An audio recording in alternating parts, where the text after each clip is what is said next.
So we had a assignment on Wednesday. This is just a review for anybody who wasn't there or anybody who might need a little bit of assistance doing what we did.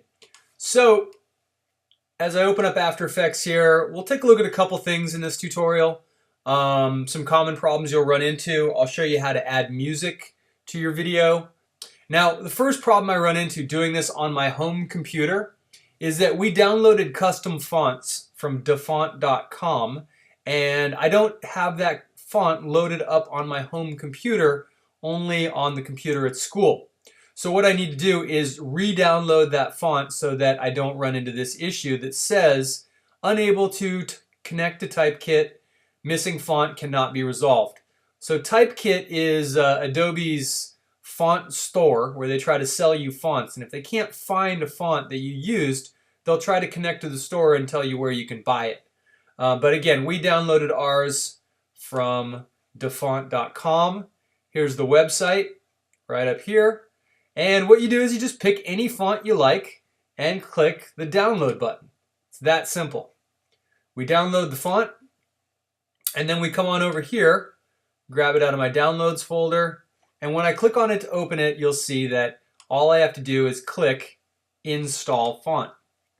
And I'm getting a little warning over here from my font book that says, please review the reported problem before continuing. Okay, put a check mark, click install. And there we go. Now if I click OK, there's the font it was having trouble with, and it has obviously put it back where it was. So I have my font back. So let's just look at the project real quick, and there's a couple problems with my rough here, but so it's basically we need 15 frames. Each one of these is a frame. And so what we did was sort of a commercial style highlight reel. Learn to animate masks. Learn to, type on a path. Create lower thirds. However you want to describe it. And you'll notice that we are animating just about everything. So let's take a look first off at a problem I'm running into. I'm not particularly happy with how they're centered. So I'm going to basically go to View, Show Ruler, and by showing the ruler, that will allow me to bring down what are called guides. These little guides are just lines that you can set up anywhere you want to make sure that your stuff is centered. Now, setting up these guides, you can go off the ruler, but that's kind of a hassle. So what I prefer to do is show the grid for a second. And I can go to View, Show Grid, and then I can kind of use that to find my center, assuming that there we go. And then I can kind of bring down just some lines to help me organize my text. Now, if you don't see any lines, that's okay. Just put your mouse up in the ruler, click and drag down, and it will bring down lines as you drag. So I'm just kind of putting some in here to mark edges, and let's see, that one's 2 boxes over, this one's 3 boxes over. Okay, so now by doing that, I've got some helpful tools. Let's go ahead and look at the keyframes on this first project here. First frame. If I click on the frame for Mat 200 highlight reel and hit the U key, you'll see I got some keyframes, but these ones right here are all for the glow effect, so I'm not going to worry about those right now. What I'm going to worry about is the position keyframes, because that's what I want to modify. So at the very first one, in fact, in this case, I'm going to go ahead and just delete them, because I'll show you how I did this animation. Okay, so at 8 frames in, or probably 10 frames in, I'm going to go use the page down button and go 1, 2, 3, 4, 5, 6, 7, 8, 9, 10. Okay, and at that point, I want my text to be at 100%. So I'm going to click Scale 100, and there's my text. So I have no keyframes at the moment, which means I can reposition this however I see fit. And you'll also notice that these little bounding boxes also have a line in the middle to kind of show you the center of the text. I think right there looks good. maybe up a bit higher, right there. Okay, so I'm going to go ahead and move down my guide just to kind of where the big text goes, and now I can start to figure out the look that I want to go with. And I can push these out to the, move them one more box out, and then I can just scoop my text over using the selection tool and the arrow keys. As long as I select the text, now I can nudge it with my arrow keys as long as I have my selection tool selected, which I do. Okay, so now I have it where I want it. I'm 10 frames in, so I'm going to add a keyframe. Okay, there it is at 100%. Now I'm going to go back to 0, and I'm going to type scale 0. Okay, so now it's going to do this. Boom. Okay, but I don't want it to pop onto the screen and just stop. Okay, because that's boring. We're motion graphic designers. We need to make things move, and we need to make it look nice. So I'm going to go to the end now, and I'm going to go, I don't know, 15 frames backwards. So I'm using the page up button. I'm going to go 1, 2, 3, 4, 5, 6, 7, 8, 9, 10, 11, 12, 13, 14, 15. Okay. And right at 15, I want to put my text scale now to about 107. Okay. And hit return. And that puts a keyframe. So now my text is growing from 0 to 100%, from 100 to 107%, which is just a nice little scale. It's not zipping at you. It's just kind of growing slowly. And then at this point, I want it to grow so big that it essentially feels like it's shooting past the camera. And in order to do that, I might have to play with the position a little bit as well. Because when we're working with a 2D project, we can't actually make things fly past the camera because there's no camera to fly past. We're working in a 2D sort of zone. So what I can do though, is I can scale this up so big that one of these little lines ends up sort of falling in between the screen. I'll show you what I'm talking about. And I'm going to go really big. So I'm at 107 right now. I've moved my playhead to the end of my clip. I'm going to scale it up to 5,000 just to start and see what that does. Okay? And that's what that does. So if I back it up a little bit and kind of look at what's going on, I see that it's growing kind of right into that G. Okay? But I don't want those left on screen. I want a gap big enough between these that the entire screen can fit in it. So I'm simply going to go to that 5,000 and add a 1 in front of it. So it's now 15,000. Okay, and notice now we've got almost a fully white screen. That's okay, because that means that the letters are getting really big. So if I can just do a little bit of position animation so that this white ends up underneath and this gap ends up filling the screen, then I'll be happy. So all I need to do that is go back to the previous keyframe and click the stopwatch for position. And then I'm going to move it forward because all I'm really doing here is adjusting the outro. Everything else is fine. So I'm putting this one over the end keyframe, and I'll hit the V key, and I can hold down Shift and use the arrow key to slide it down. And you see there's a motion path being created on the screen, but that motion path is only going to be affected for the last 15 frames, so only for a half a second. And notice it looks still very natural. And there we go. Boom. And just in time for the next one to come in. Okay, now that you've done this, I want to show you a trick. Okay, if you're starting from scratch or you decide you want to start over, you do not need to animate every frame individually. You can absolutely duplicate this frame. Command D will just duplicate it. Okay, so we move it over here now, and if I click the U key for this duplicate, there's all my keyframes. All the animation looks good. Close my range selector, close my glow, and all I need to do now is change the text. So Map 200 highlight reel. Come to the next one. We know this is all centered now, which is nice.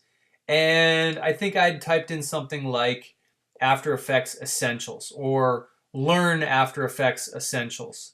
Either one. I can go ahead and turn my grid off now. Okay, so I've got my text tool now, and I want to select this text and select my text, and let's type in after. Okay. Oh, all right. So with this font, there's no lowercase letters. So I have to make sure that I type in caps, and I need to make sure that I delete anything that I don't need.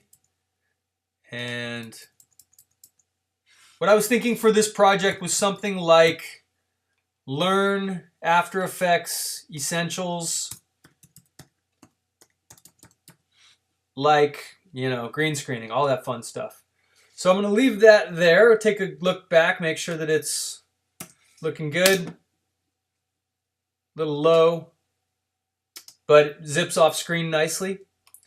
If I do want to push that up, I need to make sure that I park the playhead over the keyframes. And notice the only keyframes we have in here for position are these ones at the end. Okay, so I need to make sure that I'm on top of one of those keyframes, and then I can change the position without throwing everything off. That looks pretty good right there. I can nudge it a little bit with the arrows, and it seems to work pretty well. Okay, and now let's do one more. I'm going to click on this one again and hit Command D to duplicate it, scooting it over here, and I'm just going to go in and change the text. So the point is, you don't have to use this exact animation style. It says right there, Learn After Effects Essentials. Let's say learn to, oh, gotta stay in caps. Learn to animate masks. All right, so learn to animate masks. And so let's watch back what we've got here. Highlight reel, pops out, keeps moving. It's also got a glow effect that I put on it that is keyframed to sort of brighten up as it shoots off. All right, a couple extra layers under here that I don't need anymore. I can delete those. And now we get to the first clip where we have animated masks.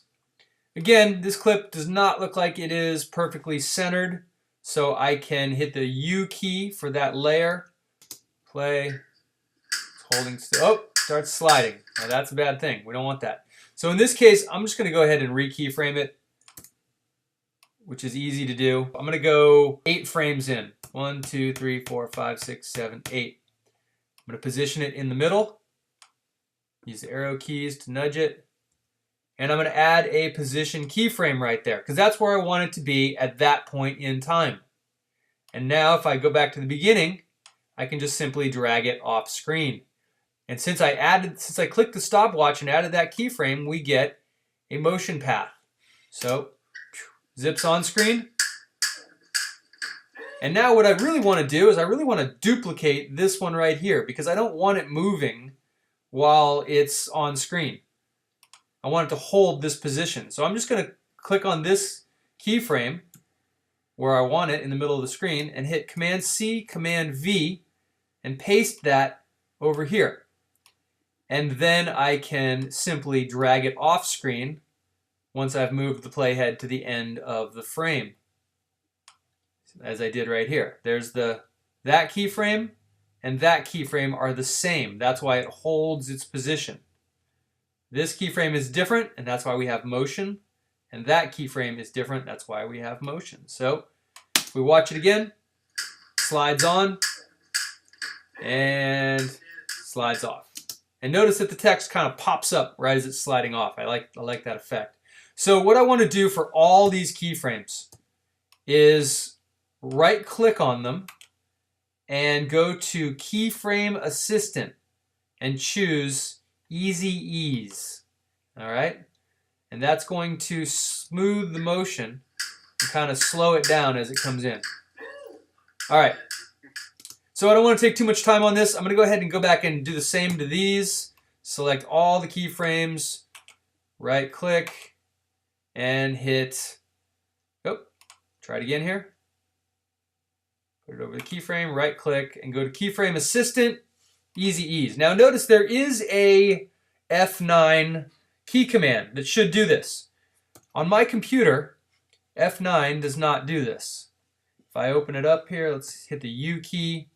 I should be able to just select all these and hit F9, but my F9 is mapped to something else. If I hold down the FN button just to the right of the delete button, and then I hit F9, it works. So the FN button is a modifier button that will allow you to use the F9 button to quickly and easily turn all your keyframes into easy ease keyframes. So I'm going to go ahead and stop for a second and kind of finish this up, and we'll come right back and take a look so you understand clearly what is expected on Wednesday. We will be watching these in class, so take a little time, make them look nice. You don't have to use this animation technique. We have tons of animation presets over here under Effects and Presets, Text, and these are drag and drop. Okay, so you have things like animate in, animate out. You can use those to make your text, fade in and fade out, whatever you want to do. Or if you want to, you can animate them the way I have here with keyframes. It really isn't hard. You only really have to do it to one of them, and then you can duplicate it and just change the text. So let's pause the video and we'll come back.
One more thing that is worth discussing quickly, and that is how to export your previous projects.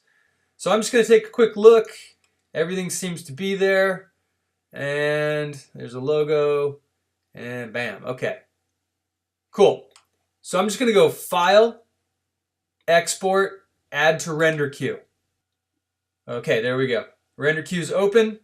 Notice render settings, best settings, output module, lossless, that's all good. So just go to output 2, double click on it, and I will go to highlight reel. There you can see I've already exported a bunch of my clips. Save. It's asking me if I want to replace it. Sure. And then I have to hit render. And since it's not adding compression, it should go relatively quickly. All right, so I've exported that project. I can go ahead and right click in this window right here, choose import, custom main. You can see how it is important to stay organized. If you don't keep things in folders, you will end up going crazy. Okay, so you see I've done a couple here. Again, I have to go in and kind of specifically say what it is that that we learned in this lesson. But you can also see that I created this red background using a radial gradient that was black and red. If you want to choose a radial gradient, just go to Fill and choose this little option right here. It says radial gradient, and then Once you've chosen that, double click on the actual color and set one color here and one color there. When you click OK, you'll get this little control arm that allows you to kind of customize the darkness and the color. All right, so I have that, which is nice. I'm going to go ahead and just duplicate this text because I want to have another little learn to. Again, I'll probably redo that because that one's off. But I'm just using it as a placeholder for now because the next clip is going to be Spider-Man. And now notice when I drag it out, it puts it at the very beginning. It doesn't put it where the playhead is. So it's way back here, which is no big deal. I just need to drag it forward. I can trim off whatever I don't want to use. This isn't necessarily, this doesn't have to be long. We're not going for length here. So, let's see. Also notice that the scale doesn't match, which is an easy fix. Just click on the clip, hit the S key, shrink it down. In fact, I'm going to shrink mine down to smaller than the screen. Right about there, same as the other ones we had.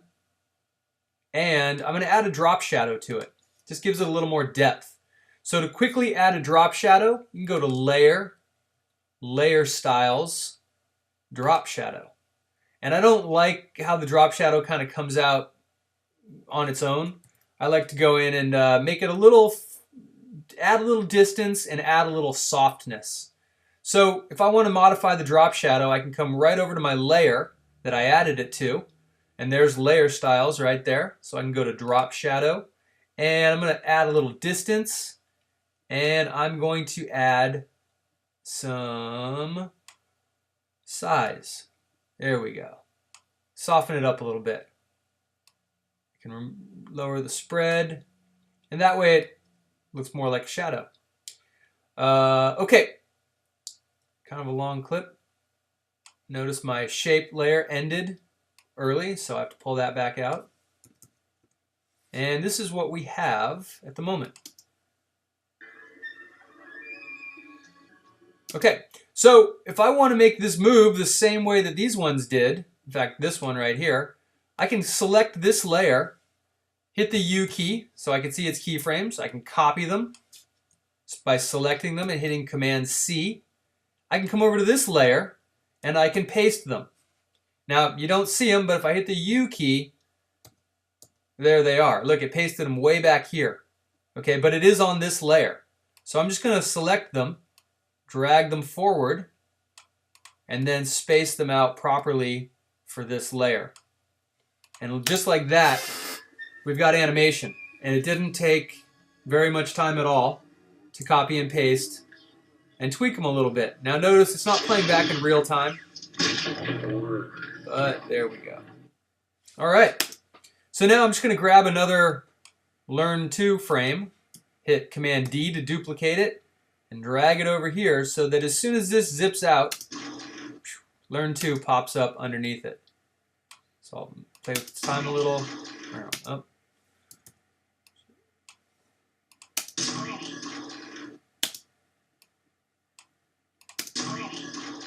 There we go, just like that. Okay, so that is essentially what we're doing for this project. I want to see 6 different examples of your work. Now the final thing that you might want to do is add some music, okay? Because it's a highlight reel, might as well make it enjoyable to watch and listen to. The other thing that would be really cool would be to add some sound effects for the text moving. So I'll do both of that real quick right now. The good news is adding audio couldn't be easier. Just import whatever song you want to use. So I'll bring in the waveform. And the cool thing with audio is that all you have to do is just drag it down, put it on the bottom so it doesn't get in the way, and it will sit there just like any audio track should. Might want to play with it a little bit. Now, I'm a huge fan of editing audio and making it good, so what I like to do is twirl down the triangle, and you have some valuable controls down here. There's the waveform right there, so you can see where it actually starts. Obviously, I'd like it to start right when the text kind of pops in, give it a little impact. And I can do that by sliding it over. The other thing is volume control. Now 0 decibels is actually max volume. If you've ever edited in Premiere, you know that if you get to 0 decibels, you're clipping. Okay? So if you want to lower the volume, just click and drag to the left and notice what it's doing to the waveforms. But as long as we're not hitting, as long as none of these waveforms are reaching the top, we should be okay. Unfortunately, in After Effects, we don't have an audio meter, so it's not a bad idea to just drop it down a couple decibels, maybe 6, and there we go. Got that now, pretty cool. Okay, now if I did want to add swoosh effects, I would do the same thing. I would come over here, right-click, choose Import Files.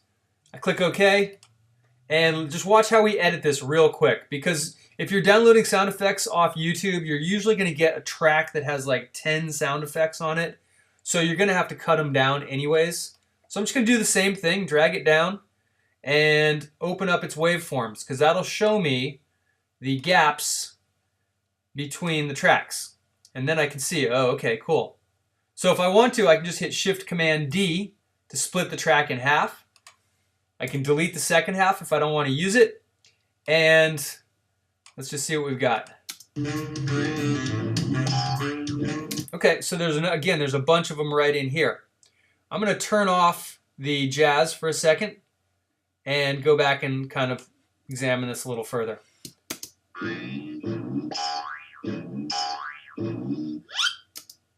Okay, I can pick just one of those, like that one right there. I could just peel back the clip to that point, and then, and even that's a little fast, but if I want to maybe I might make it fade out just a little bit earlier, because again, I only have, these sound effects are longer than I want them to be.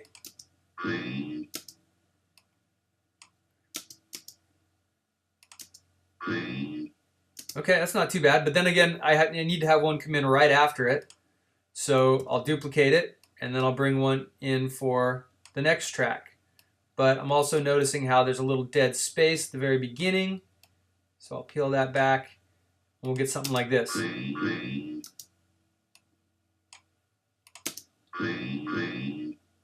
Okay, again, not ideal. If I had more time, I would probably find a more subtle, quicker sound, but it does work. It does do the trick. And once you get it chopped down, I'd say there's like 10 of them in there, so alternate between a few of them.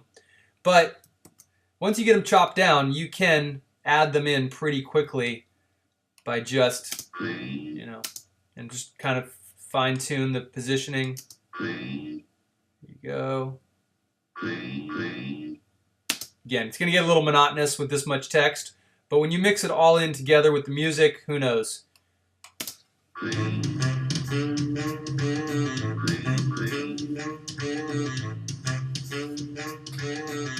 Okay, so that is essentially, again, you don't have to do the sound effects. I think they just add a nice effect if you use the right ones. Again, these probably aren't the best ones to use, but, you know, it's all right. So that's the project. Again, we need to have 15 frames. I'd highly recommend throwing some music on there. I want to see at least 6 of your projects in this project, meaning 6 different things we did in class, rendered. And again, if you use the techniques of duplicating, it shouldn't take you very long to do this at all. If you run into a situation like this, where your project, where your frame is floating around, fixing it is not impossible, but quite honestly, I think it's just easier in a lot of cases to delete the keyframes and just reanimate it. So we'll do this one real quick and then we'll finish this up. So again, what I do is I will figure out where do I want it to end up, okay? And then I'll go about 10 or 15 frames in, and I'll put a keyframe right there, meaning that I will click the stopwatch for position. And then I'll go back to the beginning and literally just drag it off the screen because that's where I want it to be at the beginning. And we get this. Boom. Okay, at that point I can select this second keyframe, copy it, paste it, and drag it down to the end. And that way it's going to hold that position between those keyframes. And then when I'm ready, I can just get to the end and drag the frame off screen. Again, you don't have to go side to side. You can go up and down. You can go diagonally. You can make them spin. Whatever you want to do. Just try to make it look good. And notice it's not floating, and then it goes. Okay. So there we go. Now, finally, if there's a clip that has an audio track and you want to disable it, just click on the clip, go down to audio, and where it says audio levels, you can open the waveforms too, because that kind of helps. And just watch the waveforms as you click and drag to the left.